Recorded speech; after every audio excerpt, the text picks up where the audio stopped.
Good morning students. आज हम पढ़ेंगे सिविक्स का। यहाँ सेकंड चैप्टर लिखा हुआ है। आपकी जो नई बुक आई होंगी, जिन बच्चों ने नई बुक ली है उनके में ये फर्स्ट चैप्टर होगा, क्योंकि फर्स्ट चैप्टर हटा दिया गया तो ये चैप्टर फर्स्ट बन गया है। और जिनकी पुरानी बुक्स है उसमें ये सेकंड चैप्टर ही होगा। लोकतंत्र क्या और लोकतंत्र क्यों।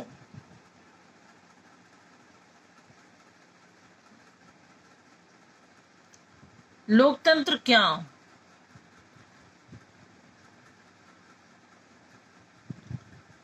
ये देखिए। अब ये पिछले चैप्टर की बात कर रहे हैं, ये चैप्टर यहाँ हट चुका हुआ है, लेकिन चलो मैं एक बार पढ़ देती हूँ। पिछले अध्याय में हमने दुनिया के कई हिस्सों में अनेक विवरण पढ़े। इन विवरणों से हमने अनेक शासन व्यवस्थाओं संगठनों पर चर्चा की।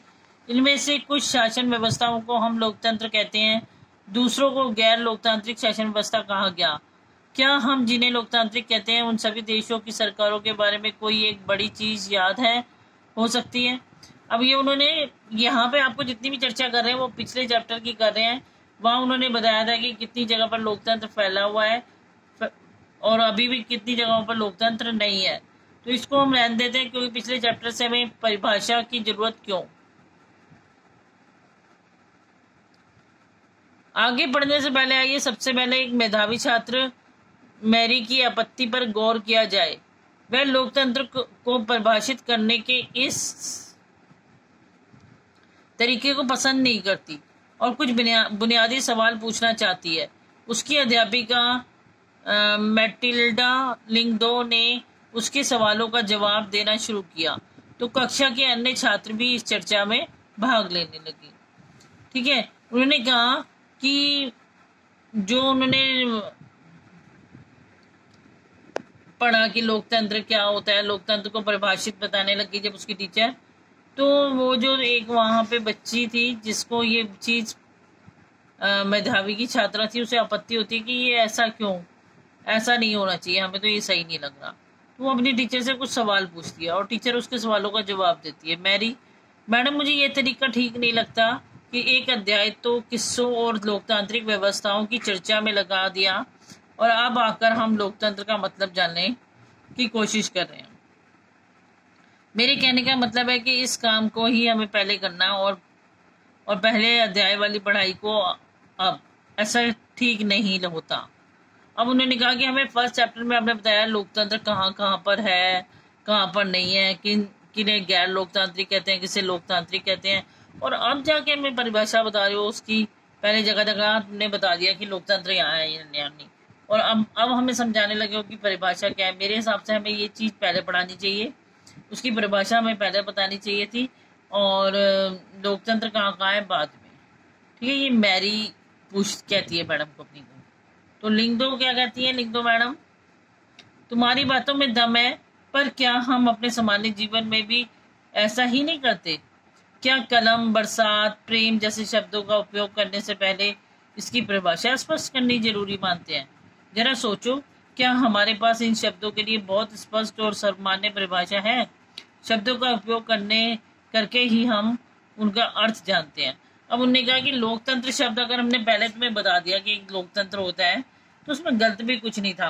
वो कह रहे हैं कि तुम अपने जीवन में, सामान्य जीवन में भी ऐसी बहुत सी चीजों का इस्तेमाल करते हो जिन शब्दों को तुम बोल लेते हो, चाहे उनकी परिभाषा तुम्हें पता हो चाहे ना पता हो।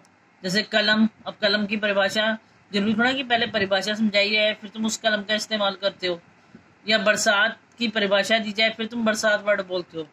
ऐसे ही प्रेम शब्द, तो जरूरी नहीं है कि हर शब्द को की परिभाषा पहले दी जाए और शब्द का उपयोग बाद में किया जाए। मैरी, फिर परिभाषा की जरूरत क्यों है? अब वो मैरी कहती है ठीक है ऐसा होता है तो मैं मान लेती हूँ, लेकिन फिर परिभाषा की जरूरत क्या है, हमें क्यों परिभाषा पढ़ाई जा रही है? लिंगदो, हमें परिभाषा की जरूरत तभी पड़ती है जब हमें किसी शब्द का उपयोग करने में परेशानी होती है।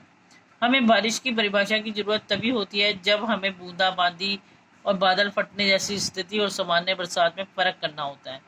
लोकतंत्र पर भी यही बात लागू होती है। हमें इसके लिए स्पष्ट परिभाषा की जरूरत है, क्योंकि लोग इस शब्द का प्रयोग अलग अलग अर्थों में के लिए करते हैं। बहुत अलग अलग तरह की सरकारें भी खुद को लोकतांत्रिक कहती हैं। अब वो कह रहे हैं कि वो पूछती है परिभाषा की जरूरत क्यों, तो मैडम क्या कहती है उसकी परिभाषा की जरूरत तभी होती है जब हमें किसी शब्द का प्रयोग करने में परेशानी होती है। यानी क्या कि अगर देखो हमने कहा बारिश हो रही है, वर्षा हो रही, बरसात हो रही है, हमने ऐसे बोला, अब बरसात हो कैसी रही है? कोई कहेगा बूंदाबांदी वाली हो रही है, तेज हो रही है, या मौसम बहुत खराब है, बादल फटने वाले हैं, तो हमें उसकी परिभाषा देनी पड़ेगी, भाई इस टाइप की है, तब हमें जरूरत पड़ेगी परिभाषा की। जैसे तो उन्होंने कहा उसी तरीके से लोकतंत्र की भी परिभाषा समझनी जरूरी है, क्योंकि क्या है कि हर एक कोई अपने आप को लोकतांत्रिक कहने लग जाता है। कैसे कि हमारे यहाँ लोकतांत्रिक सरकारें हैं, हमारे यहाँ लोकतांत्रिक सरकारें हैं, तो ऐसा उनके कह देने से हर जगह लोकतांत्रिक सरकारें नहीं हो सकती। तो इसलिए उसकी परिभाषा को समझना जरूरी है कि आखिर लोकतांत्रिक सरकार हम किसे मान सकते हैं, कहाँ पर है और कहाँ पर नहीं।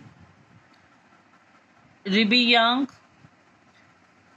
अब एक बच्चा और उससे शौक उठता है कि ये दोनों ये पूछ रही है तो हम भी पूछ सकते हैं, लेकिन हमें परिभाषा बनाने की जरूरत ही क्यों है?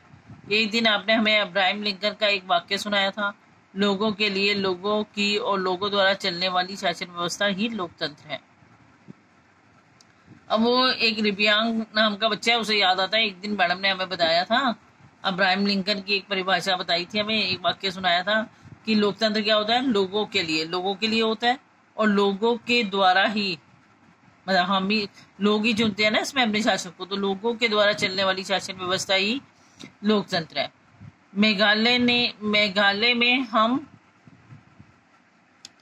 स्वयं पर राज करते रहे, सभी लोग मानते भी हैं, हमें इसमें बदलाव करने की क्या जरूरत है? फिर लिंगदो मैडम कहती हैं, मैं यह नहीं कहती कि इसमें बदलाव करने की जरूरत है, मुझे यह परिभाषा भी बहुत सुंदर लगती है।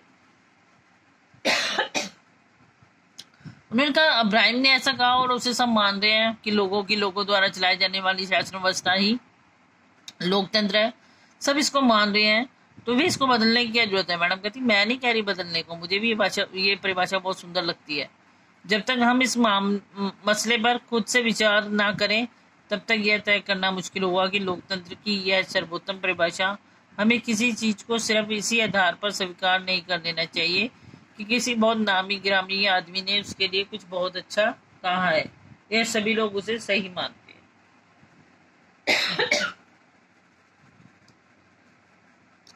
वो कहती है कि किसी नामी ग्रामी व्यक्ति ने कुछ कह दिया कि ये चीज ऐसी है, तो हम मान लेंगे कि वो चीज ऐसी है, तो हमें जरा थोड़ी सी इसके बारे में जानकारी प्राप्त कर ही लेनी चाहिए। योलांदा बोल पड़ती है अपनी मैडम से, क्लास में है ना, तो क्लास के बच्चे बोल रहे हैं, मैडम क्या मैं कुछ कह सकती हूँ? हमें कोई परिभाषा तलाशने की जरूरत नहीं। मैंने कहीं पढ़ा है कि डेमोक्रेसी यूनानी शब्द डेमोक्रेशिया से बना है। यूनानी में डेमोस का अर्थ होता है लोग और क्रेशिया का अर्थ होता है शासन। इस प्रकार डेमोक्रेसी अर्थात लोकतंत्र का अर्थ लोगों का शासन, यही सही अर्थ है, और फिर परिभाषा की क्या जरूरत है? अब एक योलांदा बोलती है कि हमें क्या करनी है परिभाषा। मैंने तो कहीं पर भाई हमें परिभाषा को तलाशने की जरूरत नहीं है, क्योंकि मैंने तो क्या है कहीं पर पढ़ा था कि ये जो डेमोक्रेसी शब्द है वो यूनानी शब्द है, डेमोक्रेशिया से लिया गया है, और जिसमें डेमोस का मतलब होता है, अर्थ होता है लोग, और क्रेशिया का अर्थ होता है शासन। तो इस प्रकार क्या बन गया? लोगों का शासन। ठीक है, लोगों का शासन ही क्या होता है? लोकतंत्र। हमें समझ आ गया, तो हमें परिभाषा की क्या जरूरत है? अब मैडम क्या कहेगी? इस सवाल पर विचार करने का यह भी बहुत ही उपयोगी तरीका है, पर मैं इतना कहूंगी कि सिर्फ शब्द की उत्पत्ति से ही उसकी परिभाषा निकालने का तरीका हरदम उपयोगी नहीं रहता। शब्द का अर्थ हमेशा अपने मूल से जुड़ा और बंधा नहीं रहता, समय और प्रयोग के साथ साथ उसका अर्थ बदलता ही रहता है। अब कंप्यूटर शब्द को ही ले लो, यह कंप्यूटिंग अर्थात गणना शब्द से बना है। मुश्किल गणनाओं को सरलता से करने के लिए बने यंत्र को ही कंप्यूटर कहा जाता है। दरअसल में ये बहुत शक्तिशाली कैलकुलेटर थे, पर आज शायद ही कोई इसका अर्थ में कंप्यूटर शब्द का प्रयोग करता है। अब तो कंप्यूटर का उपयोग लिखने, पढ़ने, डिजाइन बनाने, संगीत बनाने और सुनने और फिल्म देखने में भी होता है। शब्द वही रहते हैं, पर समय बीतने के साथ उनका अर्थ बदल सकता है।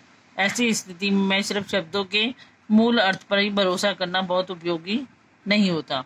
अब उसने कहा कि खाली एक शब्द मिल गया तुम्हें कि लोगों का शासन, तो उससे ही अंदाजा मत लगाओ, क्योंकि उन्होंने कहा ऐसे कहने से तो अगर हम जिस आज कंप्यूटर का प्रयोग कर रहे हैं, कभी उसे कैलकुलेटर हुआ करते थे, कहा जाता था कैलकुलेटर का काम करता था वो जोड़ने करने का। आज वो इतने काम कर रहा है कि उसे कोई कैलकुलेटर कह ही नहीं सकता। ठीक है, अलग नाम बन गया उसका और अलग ही उसकी उपयोगिता है। तो इसलिए समय के साथ साथ चीज़ों का उपयोग बदलता जाता है, तो इसलिए हमें उसकी परिभाषा जान लेनी जरूरी है। मैडम, आपके कहने का मतलब यह है कि इस विषय पर हम खुद सोचने का कोई शॉर्टकट नहीं है, हमें इसके अर्थ पर गौर करना ही होगा और इसकी परिभाषा गढ़नी ही होगी। अब अगर लास्ट में कहते हैं बच्चे कि अच्छा ठीक है, ऐसा मतलब हमें जरूर इसकी परिभाषा जाननी पड़ेगी, शॉर्टकट में हम इसे नहीं समझ सकते हैं। लिख दो मैडम, एकदम सही, इसीलिए आओ अब यह काम करें। तो आज के लिए बेटा इतना ही। नेक्स्ट क्लास में हम इसकी एक सरल परिभाषा देखेंगे और इसे अच्छी तरह रीड कर लेंगे। थैंक्स।